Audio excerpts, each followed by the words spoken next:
here's my thought for you, Ari. The only rematch that we get all season is LSU-Florida State. Interesting. In the playoff national championship. Well, the thing that's really interesting to me about this, after the getting this confused with the Utah-Florida game for some reason, that wasn't my finest minute of podcasting. I hope you forgive me.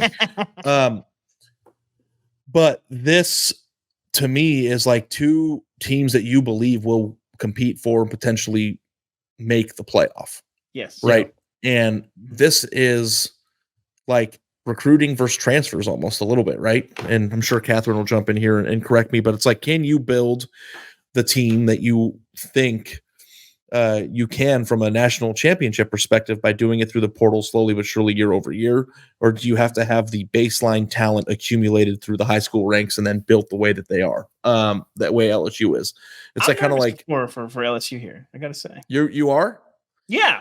I mean, Keon Coleman, Johnny Wilson, people are sleeping on Jaheim Bell somehow. A lot of weapons. I think this game has a lot of points as well. And Florida State has a good offensive line for the first time in like 3 years. Like it's actually a strength. Well, they were decent last year. They were okay. No, but it's getting better. It's better. Yeah. Alex Atkins has done a great job with that line, the O-line coach. I'm nervous for LSU, but I will say, give me Jaden Daniels and Malik Neighbors. Enough plays in the fourth quarter to survive. But this feels like 38-35 type of game here. You think that LSU is going to win? I think they win. I think they give me the I'll lay the points on a last second field goal redemption from last year. A chip shot field goal rather than an extra point. Well, I want Catherine's prediction in the chat here because I'm very curious what she thinks. She says the best bet in this game is the over. So she says the best bet's the over, but I want to know what side she's on. What is it? She's I don't know, 59, 60? I would take the over still either way. I want to know what side she's on in terms of like the teams, because it's like you're over here talking all that noise about LSU potentially 56. being a national championship contender this year, Dave.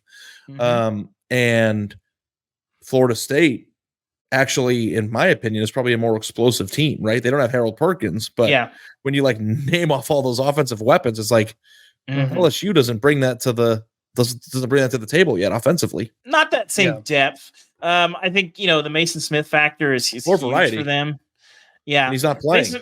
Exactly. The Mason Smith factor is huge. I think that's this is a game when you would need him because you need somebody to disrupt and throw off timing and help them stop the run and prevent that balance. He's not going to be there, so I'm nervous here, but I think LSU slops this out. Where are you at on this, Ari?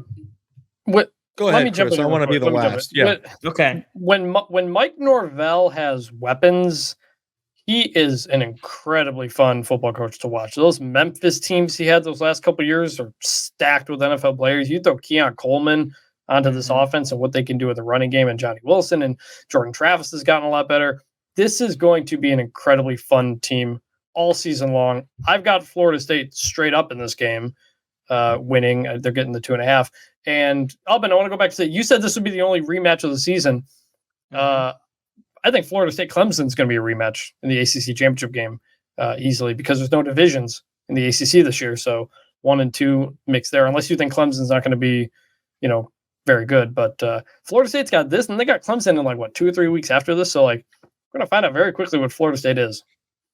I think that the hardest part about this game is that the biggest question mark on LSU's team maybe is their corners. Yeah. And Florida State is loaded at receiver. And another interesting question, maybe not pertaining to what side you'd be on, but who do you think has a better quarterback? Florida State. That's a good question. I would take Jordan Travis. I think I would, but is it really possible that Harold Perkins just sucks out his will to live after this game too? That's the thing too. It's possible, but if you've improved in the offensive line, you don't have Mason Smith. That makes life harder for Harold Perkins. Can Mekhi Wingo be that guy? Maybe he can, but you'd like to have them both. Where you can't just throw doubles, at 2 different guys or you move guys around. If you've got Mason Smith and Mekhi Wingo and Harold Perkins, somebody's getting free almost every play. But when you take away one of those, you can double, and then it's like, well, how many of your one-on-one matchups can you win? Okay. And then we'll find out. You have to think Perkins, who I guess they're going to play him a little bit more inside this year. That strikes me as okay, like maybe we'll see. I don't love that. But you have to think Perkins will get more doubles than Wingo will, but we'll see. I said at the beginning of this that this would be one of the best games of the year. I mean, it might actually be one of the best games of the year. In fact, Could be. Yeah. last year's game was one of the best games of the year. The way it ended, that was crazy. One of the best like, I mean, just like quarters of the year. fourth quarters of the year. Like, I was at I think I said this to you guys, but I was at a fantasy football draft in Vegas. We had a suite at one of the hotels there, and we were all drafting, and then we decided to cumulatively all bet on LSU with the league money to like double the league money or just play for fun that year. Then we all had LSU. So when that missed extra point happened, the silence in that room, it was like painful. It was like because we all thought it was an L for 3 quarters, and then it was just one of the best fourth quarters I remember seeing in a long time. And then like you get all the way down the field, you score that touchdown, and then you miss the extra point. It's just like, woo. I was at my nephew's wedding. I missed the first 3 quarters of last year's game, unfortunately. Is it bad to just say you don't know? Like, I don't know. Like, if I had I think like I would just take the points here when it's kind of a toss up. But, the Harold Perkins factor to me, it's like if he can just disrupt and do things to that team that kind of just demoralizes you, I think that might help LSU from like the best defensive X factor in this game's on LSU side, but I like what Florida State brings to the table offensively better. So, and their offensive line without Mason Smith, I'm talking to myself. I think I'm on Florida State in this game.